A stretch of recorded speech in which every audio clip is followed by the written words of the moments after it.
C'est la semaine du 21 septembre 2025. Et vous écoutez Adopter le digital cette semaine. Bienvenue, je suis le docteur Darrell. Et je suis Paige Pulsifère. Aujourd'hui, nous plongeons dans la cybersécurité, l'informatique en périphérie et l'intelligence artificielle.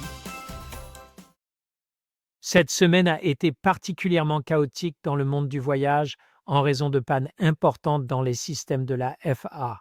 Pouvez-vous le croire?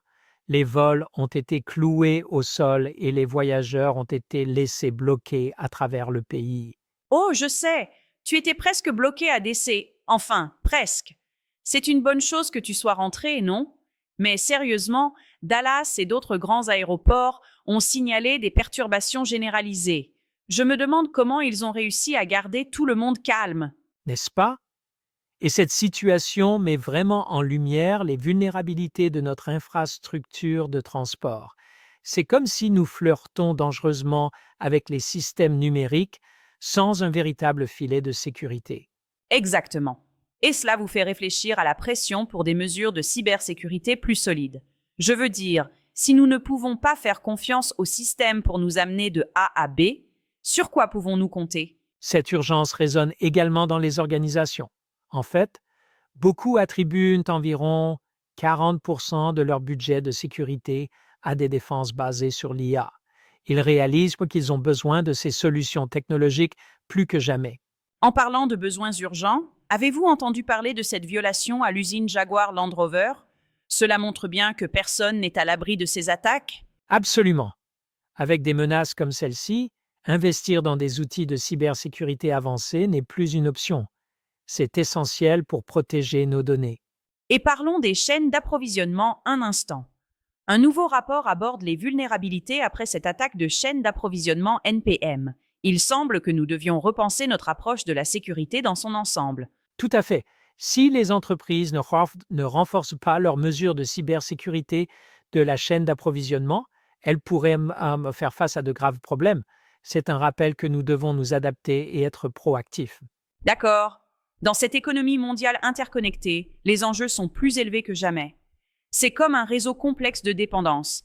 Et si un fil se casse, qui sait ce qui peut se passer? Exactement. Et avec la montée des menaces cybernétiques, garantir la continuité et la résilience est essentiel. Nous devons rester au fait de ces développements si nous voulons que tout fonctionne sans accroc. Alors, plongeons dans un sujet brûlant. L'informatique de périphérie? Tu sais, Paige, ce n'est plus seulement un mot à la mode dans le secteur de la technologie. L'informatique de périphérie tactique est en train de transformer les opérations militaires. D'accord. Améliorer la réactivité et l'analyse des données est assez crucial lorsque vous êtes sur le terrain, essayant de capturer la pause café de l'ennemi ou quelque chose comme ça, n'est-ce pas? Absolument. Il s'agit de prendre des décisions avec un traitement des données plus rapide directement à la source. Mais voici le hic.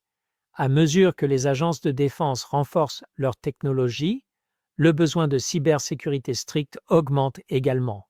Je veux dire, on ne peut pas défendre la nation avec un mot de passe Wi-Fi qui est TOUSU 3456.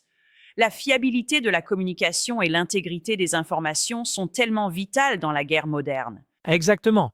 Et cela souligne à quel point l'informatique en périphérie est essentielle non seulement pour la sécurité nationale, mais aussi pour l'innovation elle-même. Et en parlant d'innovation, ce n'est plus seulement pour les géants de la technologie. Les petites et moyennes entreprises montent également à bord de ce train de l'informatique en périphérie. Tout à fait. C'est comme s'ils obtenaient enfin accès à cette technologie puissante pour une meilleure gestion des données et des réponses plus rapides. Parler d'égaliser les chances. The rush. Et n'oublions pas, cela réduit la latence. C'est gagnant-gagnant pour les utilisateurs. Les entreprises tirent vraiment parti de ces innovations pour rester compétitives. C'est exact. Et nous constatons en fait une croissance significative du marché du cloud décentralisé en périphérie aux États-Unis. C'est un signe que les organisations reconnaissent les avantages de la décentralisation. Vous voulez dire que les entreprises passent enfin à ces systèmes lents et archaïques? Il était temps. Ce changement conduit à une amélioration des performances. Et, regardez ça, une réduction des coûts aussi. N'est-ce pas? Cela signifie un passage vers des écosystèmes numérique, agile et réactif, ce qui est essentiel pour l'avancement technologique futur. Exactement. Il n'y a rien de tel que d'embrasser les dernières vagues technologiques pour rester en avance. Qui sait ce que l'informatique en périphérie nous apportera ensuite? D'accord, Pej. Plongeons dans le point technologique de la semaine. As-tu entendu parler des nouvelles lunettes AI de Meta? C'est certainement un sujet brûlant parmi les investisseurs en ce moment. Oh, j'ai vu le buzz. Mais quel est le deal avec eux? Je veux dire, ces lunettes vont-elles être la prochaine grande nouveauté ou ne sont-elles qu'un accessoire à la mode pour les amateurs de technologie? Eh bien, c'est le piège. Il y a des obstacles majeurs. L'ergonomie, les prix et les problèmes de confidentialité sont autant de choses qui pourraient freiner l'engouement. Et tu sais ce que je pense de la confidentialité, c'est plutôt important. Absolument. Sans confiance, personne ne va porter ses lunettes. C'est comme demander à quelqu'un de quitter la maison avec la porte grande ouverte. Exactement. Cela met vraiment en lumière l'acceptation par les consommateurs et l'éthique dans la technologie. Cela dit, avez-vous entendu parler des avancées de Google DeepMind dans l'IA? Ils améliorent rapidement leurs compétences en résolution de problèmes. Oh, j'ai fait ça. Et c'est tellement impressionnant. Cela pourrait vraiment bouleverser des secteurs comme la santé et la finance, n'est-ce pas? Comme des solutions accélérées à un tout autre niveau. Tout à fait. Avec leurs avancées, cela signifie que les organisations doivent évoluer rapidement pour suivre le rythme. Si elles ne le font pas, elles risquent d'être laissées pour compte. Un peu comme cette fois où j'ai essayé de te rattraper au supermarché. Ah, classique. Mais passons à autre chose. L'IA ne concerne pas seulement l'analyse de données. Elle redéfinit aussi notre compréhension du langage et de la communication, n'est-ce pas? Exactement. Les théories émergentes suggèrent que l'IA s'améliore dans la compréhension des nuances du langage, ce qui est un véritable changement de jeu pour les stratégies de communication numérique. Tellement vrai. C'est comme donner aux entreprises un super pouvoir pour mieux se connecter avec leur public. Je veux dire, qui ne voudrait pas de ça? N'est-ce pas? En améliorant l'engagement et la satisfaction des utilisateurs, il est clair que l'adoption de plateformes pilotées par l'IA n'est pas seulement une tendance, c'est essentiel pour rester pertinent. Et soyons honnêtes, qui ne veut pas raisonner plus profondément avec son audience? C'est comme créer un lien autour d'un dessert. Maintenant, tu parles ma langue. Alors, avec l'IA progressant à un rythme vertigineux, les entreprises ont intérêt à adapter leur stratégie avant que le dessert soit servi. Sinon, ils risquent de se retrouver à manger des restes. Alors, Paige, cette semaine a été toute une aventure, n'est-ce pas?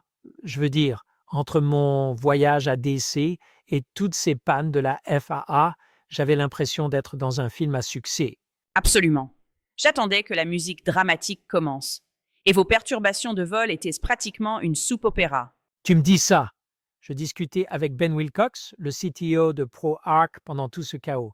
Nous avons plongé dans des sujets intenses concernant l'architecture d'entreprise et la cybersécurité. Ah, j'adore Ben. Ses idées sont en or. Alors, quelle est la grande leçon?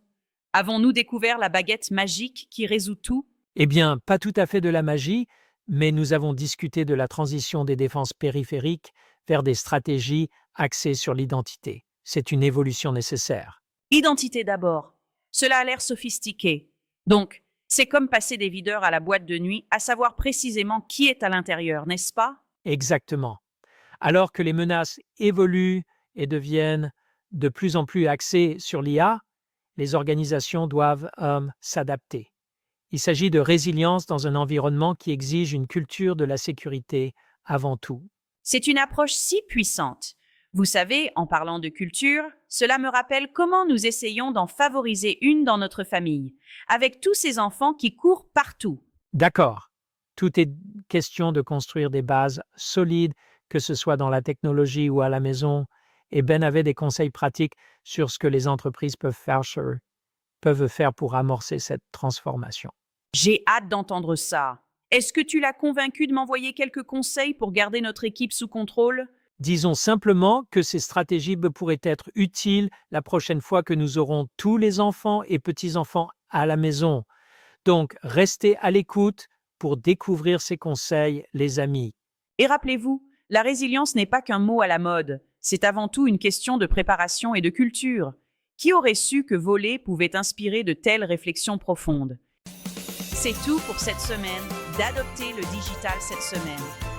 Si vous avez apprécié les histoires d'aujourd'hui, assurez-vous d'écouter notre podcast d'interviews approfondies, Embrasser la transformation numérique.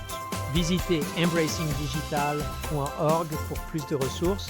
Et si vous souhaitez soutenir ce que nous faisons, rejoignez notre communauté sur patreon.com/Embracing Digital pour du contenu bonus et un accès en coulisses. Vos évaluations 5 étoiles sur YouTube et les applications de podcast aident les nouveaux auditeurs à nous trouver. Alors merci de faire partie de notre communauté. C'est le Dr Darrell. Et je suis Pêche Pulsifère. À la semaine prochaine et continuez à embrasser la révolution numérique.